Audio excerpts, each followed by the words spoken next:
कृष्ण मोर प्राण सही गो कृष्ण मोर बाण कृष्ण कुळाशीला कृष्ण मोर एक गति गो।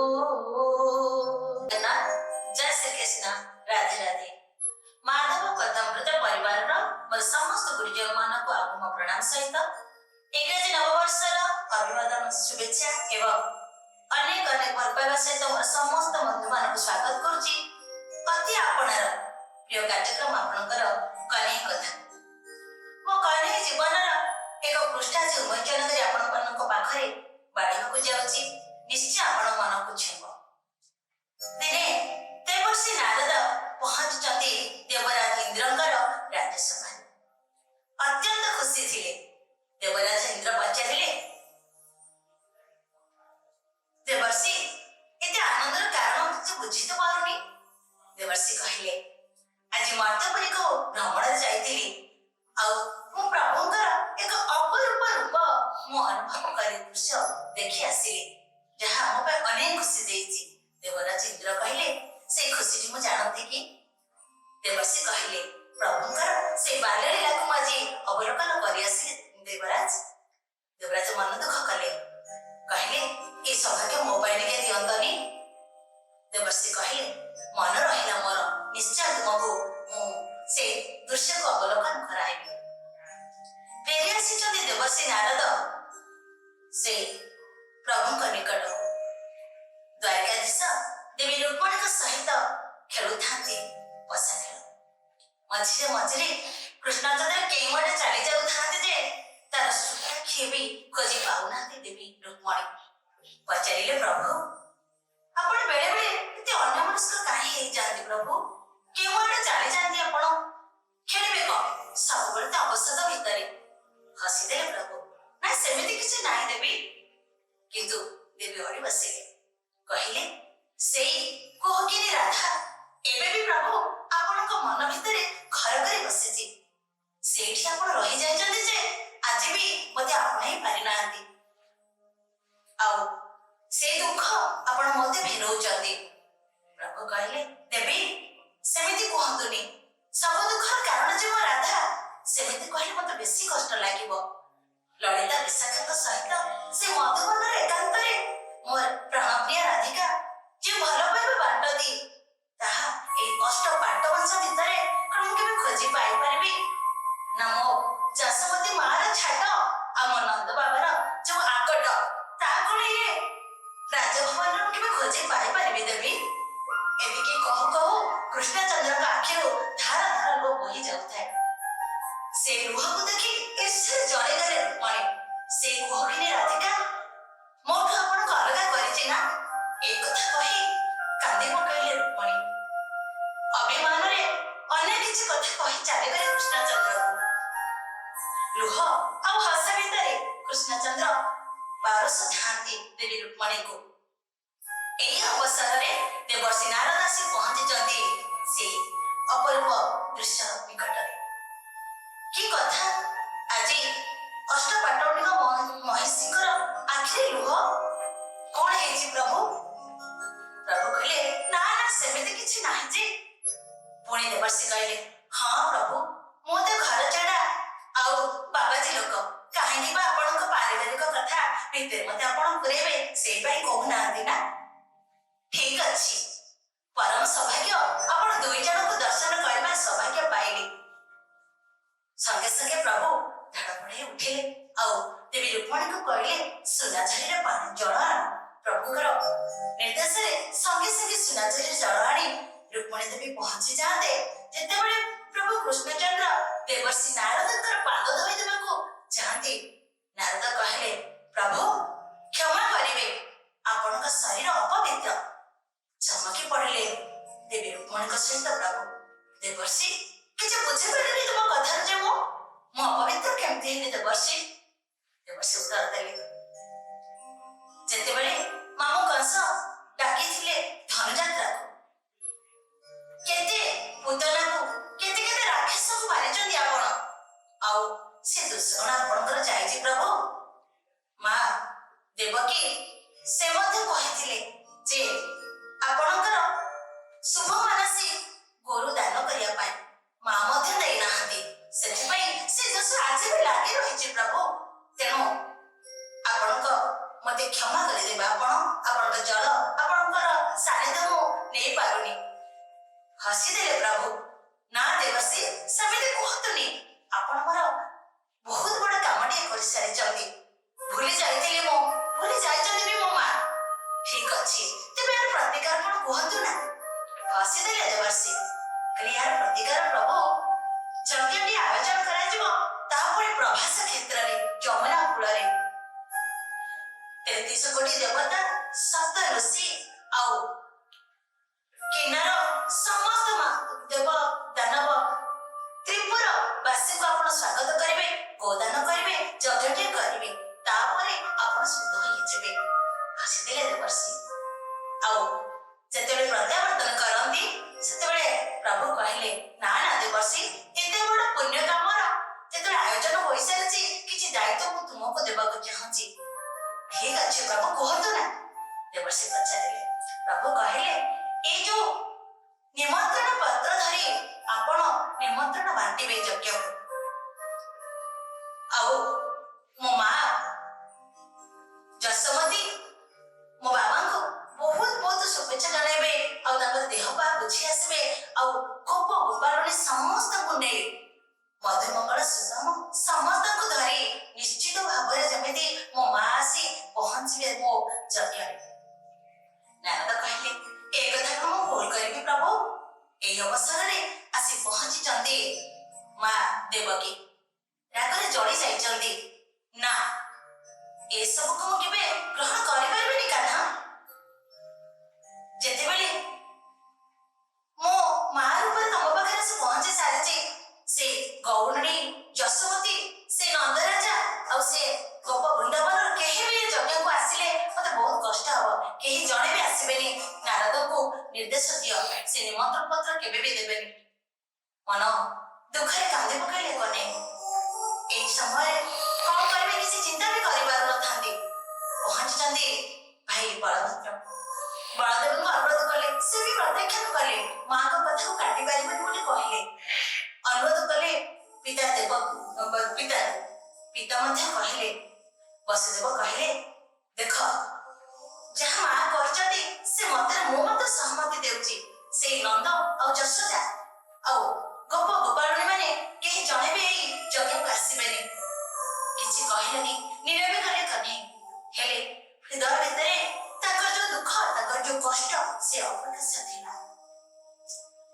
ଯେତେବେଳେ ପ୍ରତ୍ୟାବର୍ତ୍ତନ କରିଛନ୍ତି ଦେବର୍ଷି ନାରଦ, ଏଇ ଅବସରରେ ଯଶୋମତୀ କହୁଛନ୍ତି ନନ୍ଦରାଜାକୁ, ଶୁଣୁଛ, କହ୍ନେଇ କଲା ଯେ କଲା, ସେଇ ଦିନ ଠାରୁ ନା ଏ ଗୋପ ଗୋପାଳୁଣୀ, ନା ଏ କୁଞ୍ଜଲତା, ନା ଏ ଗାଈ ମାନେ କାହାର ମୁହଁରେ ହସ ନାହିଁ ପ୍ରଭୁ। ସମସ୍ତଙ୍କ ଓଠରୁ ହସ ଚୋରେଇ ନେଇଛି ମୋ କହ୍ନେଇ। ଆଉ ଜଣେ ହେଲେ କେହି ଆସି ତା ବିରୁଦ୍ଧରେ କେହି ଗାଳି ତ କରୁନାହାନ୍ତି। କେହି ବି ଜଣେ ଆସି କହୁନି ମୋ ପୁଅ କା ବାଛୁରୀ ଫିଟେଇ ଦେଇଛି ବୋଲି। ମୁଁ ସହିପାରୁନି ତା ବିରୋଧ, ସହିପାରୁନି ତାର ଦୂରତାକୁ ମୁଁ। ନନ୍ଦରାଜା କହିଲେ, ଆରେ ପାଗିଣୀ, ଆମ କାହ୍ନା ପରା ଦ୍ୱାରିକାର ରାଜା ହେଇସାରିଛି। ଏଇଥିରେ କଣ ତମେ ସୁଖୀ ନୁହଁ? ସୁଖୀ ଯେ, ହେଲେ ମା ମୋର କଣ ବୁଝୁଛି? ଏତିକି କଥା ହେଉ ହେଉ ସ୍ୱାମୀ ସ୍ତ୍ରୀଙ୍କ ଭିତରେ ପହଞ୍ଚିଛନ୍ତି ଦେବର୍ଷି ନାରଦ। ପଚାରିଲେ ଯଶୋମତୀ, ଦେବର୍ଷି, ଆପଣ ମୋ କହ୍ନେଇକି ଦେଖିଛନ୍ତି? ମୋ କହ୍ନେଇ କେମିତି ଅଛି ବୁଝିଛନ୍ତି? ଆପଣ କେଉଁଠୁ ଆସିଲେ? କେବେ ମୋ କହ୍ନେଇ ପାଖକୁ ଯାଇଥିଲେ? ଏମିତି ଅନେକ ଗୁଡ଼ିଏ ପ୍ରଶ୍ନ ଗୁଚ୍ଛ ବାଢି ଦେଲେ ମା ଯଶୋମତୀ। ହସିଲେ ଦେବର୍ଷି। ତୁମ କହ୍ନେଇ କଣ ଆଉ କହ୍ନେଇ ଅଛି? ଆଉ କଣ ସେ ଗାଈ ଚରେଇବା କହ୍ନେଇ ଅଛି, ନା ବଇଁଶୀ ବଜେଇବାର କହ୍ନେଇ ଆଉ ଅଛି? ସେ ଦ୍ୱାରିକାଧୀଶ, ଅଷ୍ଟବାଟବଂଶ ମଝିରେ ସେ ଦ୍ୱାରିକାଧୀଶ ସାଜି ରାଜ କାର୍ଯ୍ୟରେ ବ୍ୟସ୍ତ ରହିଛି। ସେ କଣ ଆପଣଙ୍କୁ ମନେ ରଖିଛି? ନା ନା, ସେମିତି କେବେ ବି ହବନି। ମୋ କହ୍ନେଇ ମତେ ଭୁଲି ପାରିବନି। କୁହନ୍ତୁ ନା, ଦେବର୍ଷି କହିଲେ। ସେଇ କଥା ତ, ଏବେ ତାଙ୍କର ଯମୁନା କୂଳରେ ପ୍ରଭାସ କ୍ଷେତ୍ର କରାହଉଛି। କିନ୍ତୁ ଦୁଃଖର କଥା ଏତିକି, ସମସ୍ତ ଦେବଦେବୀ ତ୍ରିପୁରାବାସୀଙ୍କୁ ନିମନ୍ତ୍ରଣ ଥିଲାବେଳେ ଆପଣଙ୍କୁ ନିମନ୍ତ୍ରଣ କରାଯାଇନି। ଦୁଃଖରେ ଭାଙ୍ଗି ପଡ଼ିଲେ ଯଶୋମତୀ। ନା ନା, ରାଜକାର୍ଯ୍ୟରେ ବ୍ୟସ୍ତ ଥିବ ମୋ ପୁଅ, ସେମିତି ଭୁଲ ମୋ ପୁଅ କେବେ ବି କରିବନି। ମୋ ପୁଅ କଣ ମୋତେ ଡାକିବ? ମୋ ପୁଅର ଯଜ୍ଞ କଣ ମୋ ଯଜ୍ଞ ନୁହେଁ? କଣ କହୁଛ? ଶୁଣିଛ ନା ଦେବର୍ଷି କଣ କହୁଛନ୍ତି? ଶୁଣିଛ ନା? ନନ୍ଦକୁ ବ୍ୟସ୍ତ କରି ପକେଇଲେ ଯଶୋମତୀ।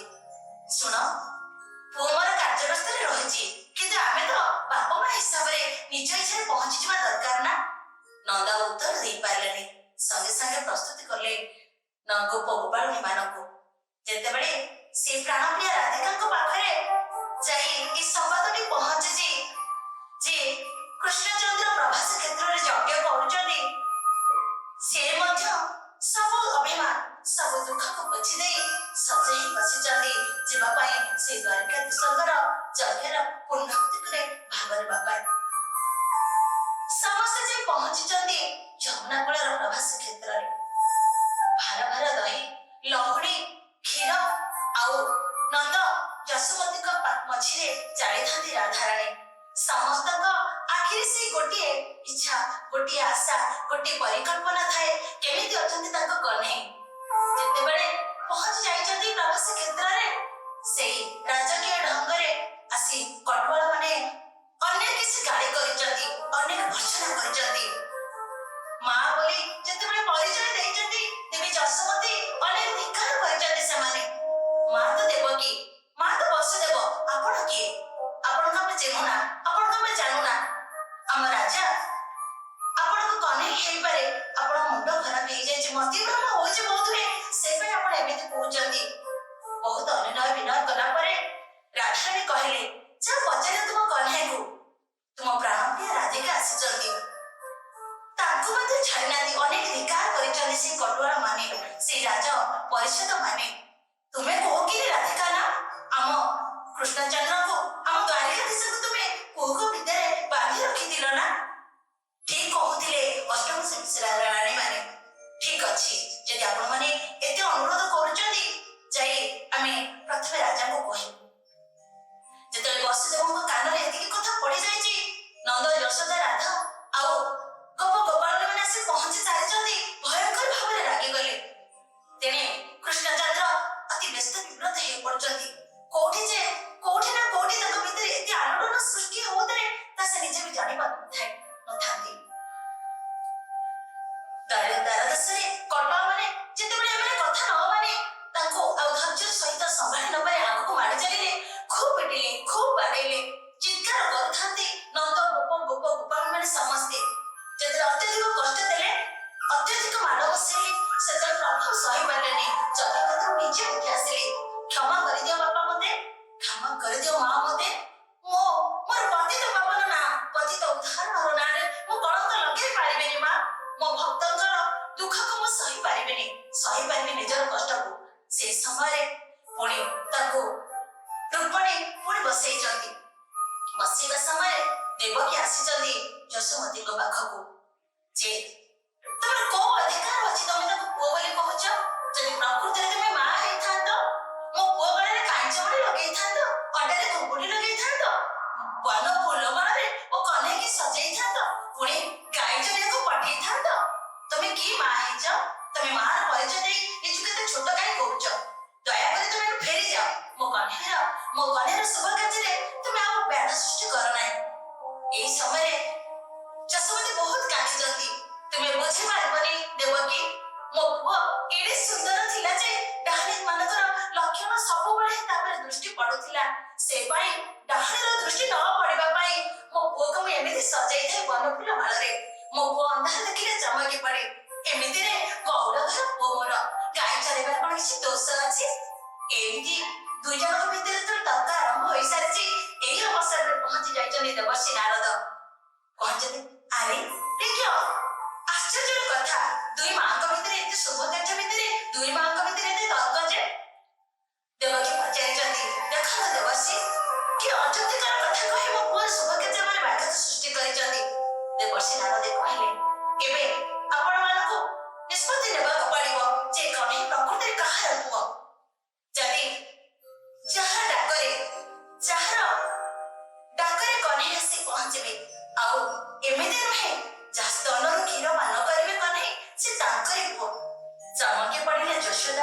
ଚମକି ପଡ଼ିଲେ ଦେବକୀ ରାଣୀ ଯେ ଏ ବୟସର ସନ୍ଧ୍ୟା ସାୟ ବୟସରେ ଏ ବୟସରେ କଣ କୋଉ ମା ସ୍ତନର କ୍ଷୀର ନିଶ୍ଚିତ ହବ ଯେ ଏ ଯୁବ ପୁଅଟିକୁ ଧରିକି ମୁଁ କ୍ଷୀରପାନ କରେଇବି? କାହିଁକି ଦେବଶ୍ୟାମକୁ ଏଭଳି ଏକ ନିଷ୍ଠୁର ପରୀକ୍ଷାକୁ ସାମ୍ନା କରିବାକୁ ଦଉଛନ୍ତି? ଦେବଶ୍ରୀ କହିଲେ, ଏହା ବ୍ୟତୀତ କିଛି ବାଟ ହିଁ ତ ନାହିଁ। ସାଙ୍ଗେ ସାଙ୍ଗେ ଦେବକୀ କହିଲେ, ଏହା ମୋ ପକ୍ଷେ କେବେ ସମ୍ଭବ ନୁହେଁ। କେବେ ବି ମୁଁ ମୋ ପୁଅକୁ ସ୍ତନ୍ୟପାନ କରେଇ ପାରିବନି। ଚାଷମତେ କି ଦୌଡ଼ି ବସିଲେ। ମୋ କହ୍ନେଇକି ମୁଁ ଜାଣିଛି। ମୋ କହ୍ନେଇ ଆଜି ବି ମୋ ସ୍ତନରୁ କ୍ଷୀରପାନ କରିବା ପାଇଁ ପ୍ରତ୍ୟେକ ମୁହୂର୍ତ୍ତରେ ମୋତେ ମନେ ରଖିଛି। ମୋତେ ଭାବୁଛି ମୁଁ ଏବେ ସେ ପରୀକ୍ଷା ଦେବାକୁ ରାଜି ଅଛି। ଡାକିଲେ ଯଶୋମତୀ, କଳା କାହ୍ନୁ, ଯୋଉ କୋଳରେ ବସି ତୁ ଜହ୍ନମାମୁଁ ମାଗୁଥିଲୁ, ଶାରଦାର ଚାନ୍ଦ ମାଗୁଥିଲୁ, ଅନ୍ଧାର ଦେଖିଲେ ଯୋଉ ପଣତ ତଳେ ଲୁଚି ଯାଉଥିଲୁ, ଆଜି କଣ ସେ ମାକୁ ଅସମ୍ମାନିତ କରି ଫେରେଇ ଦେବୁ ବାପା? ଆଜି କଣ ତୁ ମାର ପରିଚୟ ନେଇ ମୁଁ ଯାଇପାରିବିନି ବାପା? ଏ କାହ୍ନୁ, କହ୍ନେଇ, କହ୍ନେଇ, ଥରୁଟିଏ ତୁ ମାର କୋଳକୁ ଫେରି ଆରେ। ଆଶ୍ଚର୍ଯ୍ୟ ହେଇଗଲେ ସମସ୍ତେ। ସଙ୍ଗେ ସଙ୍ଗେ ପ୍ରଭୁ ଅଣ୍ଟାରେ କାପଡ଼ି, ଗଳାରେ କଇଁଚ ମାଳ, ବନ ଫୁଲ ମାଳ ଲଗେଇ ପ୍ରଭୁ ଆସି ପହଞ୍ଚିଗଲେ। ସମସ୍ତେ ଚାହିଁଛନ୍ତି, ଦେବରାଜ ଇନ୍ଦ୍ର ମଧ୍ୟ ଆସି ପହଞ୍ଚିଛନ୍ତି। ଦେଖିଛନ୍ତି 33 କୋଟି ଦେବତା ପୁଷ୍ପବୃଷ୍ଟି କରିଛନ୍ତି। ଧନ୍ୟ ତୁମେ ଯଶୋମତୀ, ଧନ୍ୟ ତୁମ ମାତୃତ୍ୱ। ସତରେ କହିବାକୁ ଗଲେ ଜନ୍ମିତ ମା କେବେ ମା ବୋଲି ଅଧିକାର ସାବ୍ୟସ୍ତ କରିବା ପୂର୍ବରୁ ଅହଙ୍କାରକୁ ଢୋକିଦେବା ଦରକାର। ପ୍ରଭୁ କେବେ ସହିପାରନ୍ତିନି ଅହଙ୍କାର କାହା ଭିତରେ। ମହାରାଣୀ ଭାବରେ ଦେବକୀଙ୍କ ମନରେ ଯୋଉ ଗର୍ବର ଅଭିମାନର ଘର ଉଙ୍କି ମାରିଥିଲା, ମୁହୂର୍ତ୍ତକ ମଧ୍ୟରେ ତା କେମରେ ହଜିଗଲା। ମା ଯଶୋମତୀଙ୍କ କୋଳରେ ଯେତେବେଳେ ସ୍ତନ୍ୟପାନ ପ୍ରଭୁ କରୁଥାନ୍ତି, ନିଜକୁ ଲଜ୍ଜା ଧିକ୍କାରରେ ଛୋଟ ମନିଲେ ଦେବୀ ମହାରାଣୀ ଦେବକୀ। ଏହି ଅବସରରେ ପ୍ରଭୁଙ୍କର ଦୃଷ୍ଟି ପଡ଼ିଗଲା ରାଧାରାଣୀଙ୍କ ଉପରେ। ମାନମୟୀ ରାଧିକା ଚାହିଁଦେଲେ ଟିକେ କୃଷ୍ଣଚନ୍ଦ୍ରକୁ। ମୋହନ, ଥରୁଟିଏ କଣ ମୋ କଥା ମନେ ପଡ଼େନି? ଭୁଲିଗଲେ ସବୁ ସେଇ କୁଞ୍ଜବନର କଥା। ବିଶାଖା ଲଳିତା ଆଜି ବି ଲୁହ ଢାଳୁଛନ୍ତି, ଆଉ ମୁଁ ତ ପଥର ହେଇସାରିଛି। ତୁମେ କଣ ବୁଝିପାରୁନ ମୁଁ କଣ ଚାହୁଁଛି କହ୍ନେଇ? ମୋହନ ହସିଦେଲେ। ସାଙ୍ଗେ ସାଙ୍ଗେ ସେ ଯୁବ ପ୍ରତିଭ ମୋହନ ହୋଇ ବଂଶୀଧାରୀ ପୁଣି ମାନମୟୀ ରାଧିକାଙ୍କୁ ମଥାରେ ଚୁମ୍ବନ ଦେଲେ। ସତରେ ସେଇ ଇଚ୍ଛାମୟ ଠାକୁର। ମୋ କହ୍ନେଇ କାହାରି ଅହଙ୍କାରକୁ କେବେ ବି ସହିନି, ଆଉ କାହାରି ଦୁଃଖରେ କାହାକୁ ଏକୁଟିଆ କେବେ ବି ଛାଡ଼ି ଦେଇନି। ଥରୁଟିଏ ସେଇ ଭଲ ପାଇବା, ସେ ବିଶ୍ୱାସକୁ ମାପନ୍ତୁ ନା। ଦେଖିବେ ଆପଣଙ୍କ କୋଳରେ ବି ମୋ କହ୍ନେଇ କେତେବେଳେ ଆସି ପହଞ୍ଚିଥିବ ତା ଆପଣ ବି ଜାଣିନଥିବେ। ପ୍ରତ୍ୟେକଟି ଦୁଃଖରେ, ପ୍ରତ୍ୟେକଟି କଷ୍ଟରେ, ପ୍ରତ୍ୟେକଟି ସମସ୍ୟାରେ ନିଜକୁ ସୌଁପି ଦିଅନ୍ତୁ ମୋ କହ୍ନେଇ କୋଳରେ। ଦେଖିବେ ମୋ କହ୍ନେଇ ସବୁବେଳେ ଆପଣଙ୍କ ପାଖରେ ଥିବ। ଏତିକି କଥା ରଖୁଛି। ପୁଣି ଆସିବା ଆପଣମାନଙ୍କ ପାଖକୁ ମୋ କହ୍ନେଇ କଥା ନେଇ। ନିଶ୍ଚିତ ଭାବରେ ସେୟାର କରିବେ, ସବସ୍କ୍ରାଇବ କରିବେ ଆଉ ମୋ କହ୍ନେଇକୁ